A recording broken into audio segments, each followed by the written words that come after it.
หมายสุงค่ะเมื่อได้เป็นวันที่17เหลือนธันวาคมที่2ปี2026ในตอนในข่าวใส่หมอของมีข่าว2ตอนที่มาเปิ้นพาวข่าวออกตอนที่1ค่ะมีปื้นตีที่1ค่ะรวมเอาครับโตล้วนเลี้ยงในฝังไว้ในเอามือเหลียวผู้มีปุ้นพรเขาในก็เลยฮับพวกข่าวยอก็มีแผนเด็ดๆพูดออกขึ้นเลยว่าข่าวเที่ยงตอนหนึ่งค่ะเนี่ยก็มีก้นก้อนหนึ่งเข้ากว่าอบยาในอมลิ้นมอลิ้นลงเหี่ยวก็เอาลูกเซ็งสาใจกว่าในอ่อนตั้งเปิ้นได้เข้ามาถ่อมได้ข่าวโหในอ่อนตั้งเนาะ เมื่อวันที่16เหลือนธันวาคมที่2ปี2026ในอยู่ที่ภูมิพลพรของการไฟป้ายอยู่ลีไล่ปึไล่ลงปืนตีกดทัดด้วยว่าหลังเสมีกวนก่อนหนึ่งเนาะเขาในก็ไล่เข้ากว่าอบยาเสสำรุสิงสาใจกว่าภูมิพลพรเขาลาดว่าว่าหลังเสไล่กดทัดด้วยอมลิ้นลงในยาวเนี่ยจึงลอกลายอันเฮ็ดในมันซ้ำอ่ำป้อมแมนจอมหนังที่อันห้องการฝ่ายป้ายอยู่ลีเขาตำว่างไว้แลก็เลยเป็นกว่าจึงนั้น เปสำวายาติดต่อยาสมุนไพรอันมีไว้ดินในหมออำว่าได้เป็นข้าวหอมมาใบเตยว่าปยกอย่าหักไม่หักดอกนั้นมันอำเป็นเพวาในเซตาก้วยกะว่าเพราะว่าเฮาคาก็อยู่ในเปิ้นตีอำจางถอยใจลิลีรวมอำข้าวและเจ้าไหนก็มันก็จังเฮ็ดให้เซ็งสาใจไหลเหมือนกันใน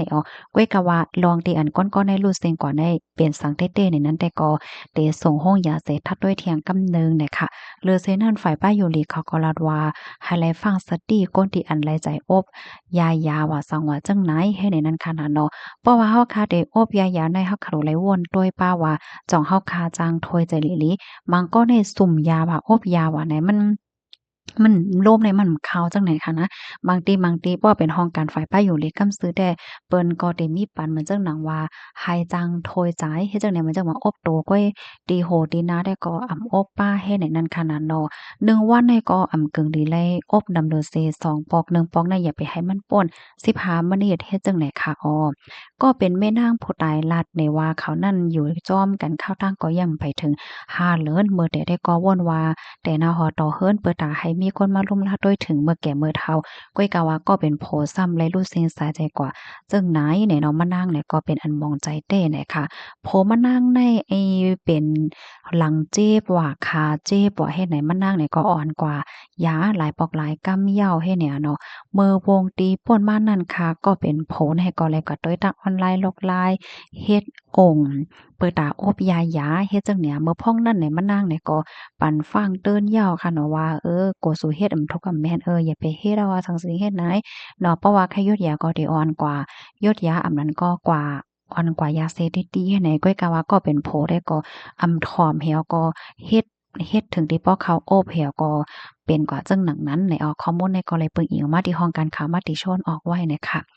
ลงในกอลำลองในลองใหญ่เหมือนกันค่ะเนาะพี่น้องค่ะบางก็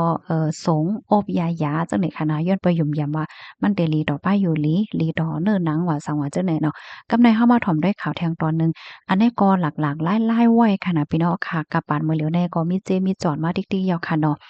อันนี้เป็นความไทยเขาห้องว่าสับปะเหร่อว่าตั้งแต่ได้แต่ห้องว่าปอมจันต้าไหนใครโยนเนาะมีลวงเอาคักดอกลูกอ่อนแน่ฝังไว้จังไหนเมื่อวันที่16เหลือนธันวาคมที่2ปี2026ในมีข่าวเงาออกมาว่า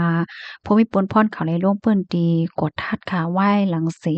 มีก้นวานเขาไหลเติ่งลาดกว่าว่าถูกหญ้าปลอมจันตาชื่อเสียงใหญ่ดีเจตอนอ่างทองอันหาบอาบน้ำมนต์ว่าปัดเป่าลองอำลีอำลักว่าสังว่าจังไหนแน่มีลองหลู่หลายเด้อนั่งยิ่งเฮ็ดจังไหนคะปอมจันต้าจื้อเสียงใหญ่ลือหลังก็ในๆเขาในก็มีรองเฮ็ดตั้งสร้างเหมือนจังหนังว่าผ่าอันคับโตผู้หญิงตีอันรู้เซ็งสาใจกว่ามันจังว่าป้าต้องแหวก็เซ็งกว่าเฮ็ดจังเนี่ยค่ะเปิดตาเอาลูกอ่อนและตั้งแม่ผาดกันจอมหนังลองตั้งยุ่มย้ำปยก็เอากว่าฟังไว้หิมความศูนย์กู้ภัยเฮ็ดให้ถึงที่ป้อเย็นเป็นป่าเหี่ยวกว่าจังไหนค่ะข้าวยามสืบมาใน หลวงในมันหือและมันเป็นข่าวออกมาหลายเนี่ยจึงมันก็มีคนเดียนเปิ้นกว่าแฮวก็เขาก็ย่ารู้หลายว่าสว่าเฮ็ดจังได๋เปิ้นก็กว่าเติงลาดเพราะว่าเติงลาดยาก็เพิ่นก็กับสืบกับสานกันหลายปานหลายฝ่ายค่ะตั้งฝ่ายก้นที่อันตกเป็นเหยื่อและตั้งหมอป้าเนี่ยเนาะหมอปลาเนี่ยค่ะและตั้งผู้ต่างหน้าผู้เกี่ยวข้องเนี่ยจังได๋ก็เลยออกข่าวตั้งกว่าที่วัดเกี้ยงในพื้นที่ดินนั้นมีไว้ดีศาลเจ้าโรงทองเจอเวงอ่างทองเนี่ยค่ะเนาะเจอตอนอ่างทองเนี่ยค่ะเจอเวงวิเศษชัย ชายชาญว่าใจตอนอ่างทองไหนค่ะเปิ้นดีๆนั่นก็มันเป็นป่าเหี่ยวอันพังคับโต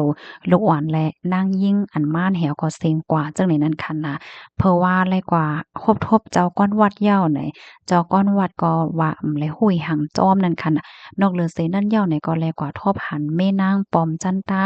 แม่นางนั้นได้ก็รัดนี่ว่าโผเขานั่นยามเก็บคับโตลูกอ่อนไหว้นะสังว่าญาติพี่น้องแค่เอาบอกมือกว่าเนี่ยก็ยินหลีดีๆมอบอาปันคืนปยก็ยอมรับว่า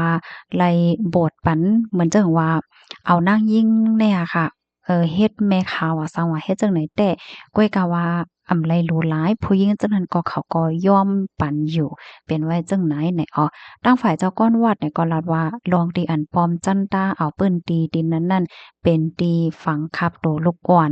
ว่าแม่ป้าต้องอันลูกซึ้งสาใจกว่าอันว่านั่นไหนเลยรับรู้อีหังจ้อมสีมิ้วสืบในกว่าในสังว่าพ่อแม่พี่น้องที่อันใครมาโคตรเอาครับโดนลูกอ่อนกว่าในก็ปันขว้างอยู่ในอนาคตเมื่อนาในก็ได้โคตรเอาครับโดนลูกอ่อนนั้นตั้งหมดกว่าเปิ้นตีอันเอาฝังไว้เจิ้นนั่นให้ไหนเขา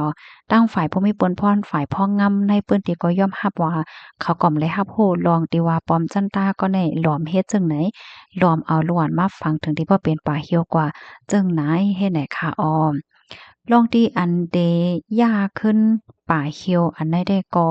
หลายๆปาหลายๆฝ่ายในอบโอ้กันสิว่าได้ปันกินข้าวยามตา15วันจังแนวก้อยกะว่าก็เป็นแม่นางปอมจันตาได้ก็ไปโอเคนั่นค่ะนะลองได้ก็ที่อบโอ้กันกว่าเที่ยงกำหนึ่งว่าไหนค่ะข้อมูลตอนในค่ะเลยเปิดมาที่ห้องการข่าวสดออกไว้นะคะพี่น้องเฮาถอมข่าวโหนยาวหันถึงจะหือพองกว่ามัวค่ะเนาะ ข้าวอันกว่าอ่านมาเนี่ยค่ะก็สำบอกให้กว้างกว่าเหย้าเนี่ยค่ะเนาะใครตกใจหนาจักไหนค่ะนะมันใครมีที่ปองความหมายว่าปลอมจั้นต้าเนี่ยค่ะเนาะเขาก็หาบเฮ็ดเหมือนจังหนังว่าปัดเป่าแปดร้องอำลีอำลักว่ามีลวงตั้งหยุ่มยำจังซิงจังนั้นจังไหนเปิ้นกว่าหากว่าหางเฮ็ดในนั้นคันน่ะเอากว่าเอามาลองตั้งมันไหนเดี๋ยวก็เป็นกว่าจังนั้นเหย้าเนี่ยค่ะค่ะรับพร้อมเหย้าหันเทิงจึงก็เป็นทหารถึงมาเลยค่ะเนาะหมอยสงค่ะ